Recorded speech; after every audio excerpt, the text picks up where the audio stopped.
For the 2010 midterm elections, for Republicans to gain seats in both the House and Senate, do you suggest for Congressman or Leader Cantor and Leader Boehner to go back to the Contract of America style of campaigning where they create specific commitments and campaign on those to gain unity and the support of the nation?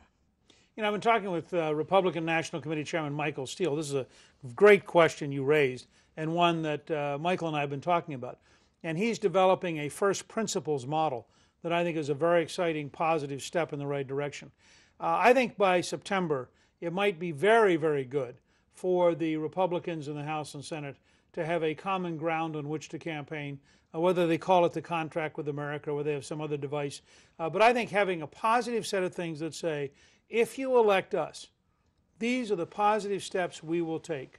And that's why at American Solutions, for example, we have a whole series of positive proposals on energy, on education, on the environment, on the economy, and we think that that's the right way to go. So I think you put your finger on what may well be the key building block to really become the alternative party, not the opposition party, to offer the American people a better value through a better set of solutions.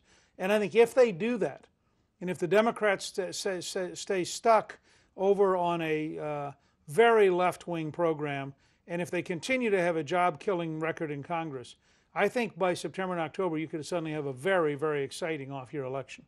So what do you think? You said first principles. Is that what they would call it?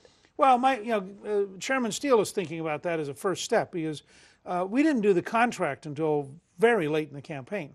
And I don't think you can write a contract in January. But you could, I like the way he's thinking, you could begin to put together a set of first principles around which 80% of the country would rally, and which would begin to be the baseline from which to negotiate.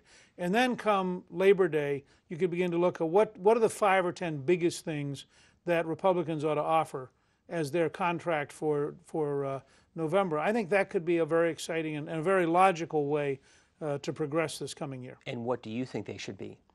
Well, I think the number one issue for America is jobs.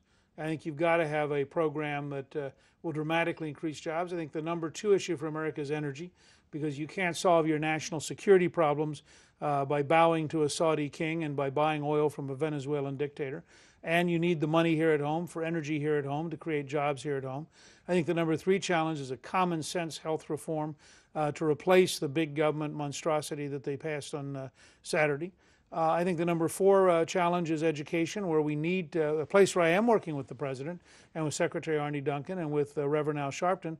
We need to have every state in the country adopt a charter school reform that allows every parent to know how their child is doing, how the school is doing, and gives every parent the right to choose a charter school that they think will work for their child. And this is the one place where the President and I really strongly agree on the need for dramatic reform, and that's why I've reached out to work with Secretary Duncan and to try to build a bipartisan effort along with Reverend Al Sharpton to see if we can't get both parties to agree that education ought to be the first civil right of the 21st century.